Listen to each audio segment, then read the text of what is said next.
अस्सलाम वालेकुम फ्रेंड्स, कैसे हैं आप सब। उम्मीद करती हूँ ठीक होंगे, खुश होंगे, अपने घरों में अपने प्यारों के साथ आबाद होंगे। अल्हम्दुलिल्लाह हम भी ठीक ठाक हैं।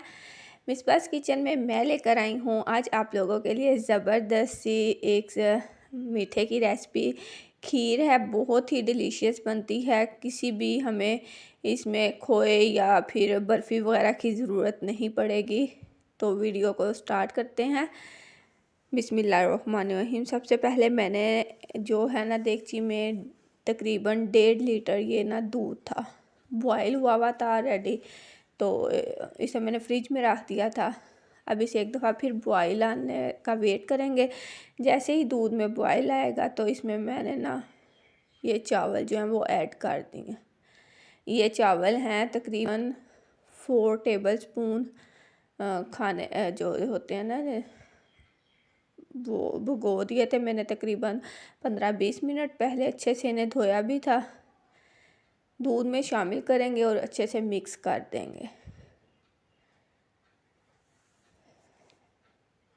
आप यकीन करिए इस तरह से खीर इतनी मज़े की बनती है, तो ज़रूर इस तरह से भी ट्राई कीजिएगा। बहुत कम इंग्रेडिएंट्स चाहिए होते हैं और बहुत ही यमी बनती है। तो ये वाला जो स्पून है ये मैंने 4 टेबल स्पून जो है वो चावलों के लिए थे। बस हमें इसे मुसलसल पकाना है। देखें इसका कलर भी चेंज हो गया। जो चावल हैं वो भी काफ़ी हद तक नरम हो चुके हैं।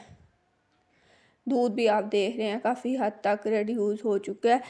तो इसी तरह इसे मुसलसल पकाते रहेंगे। दरमियान में आप चम्मच ज़रूर चलाइएगा कहीं नीचे ना लग जाए खीर। तकरीबन इसे मैंने 1.5-2 घंटे ना जो है वो पकाया इस खीर को, तब जाके इसकी ऐसी लुक आई है और बहुत अच्छा इसका ना टेस्ट।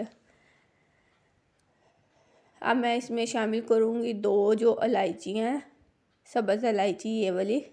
इस 2 इलायचियों के बीज शामिल किए हैं। आपके पास इलायची पाउडर हो वो शामिल करें।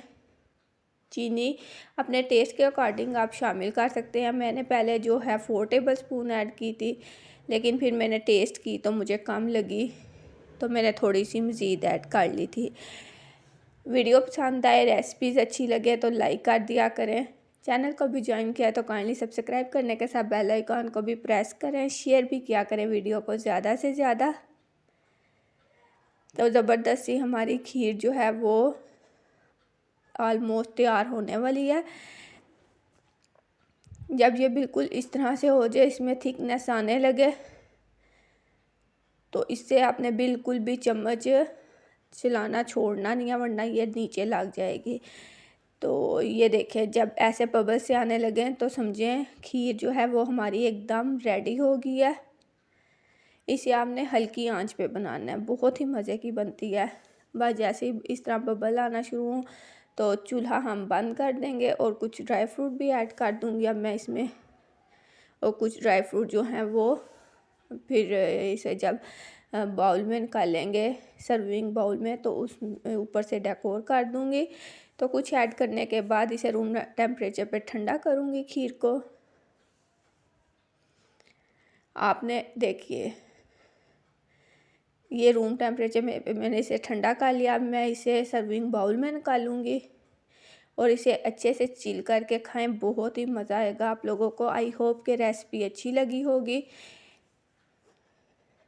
देखिए कितनी प्यारी लुक है माशाल्लाह, ना कोई खोया और ना बर्फ़ी। ज़रूर ट्राई कीजिएगा, अपना फ़ीडबैक दीजिएगा, अपने प्यारों का रखिएगा ख्याल। अल्लाह हाफ़िज़। Thanks for watching.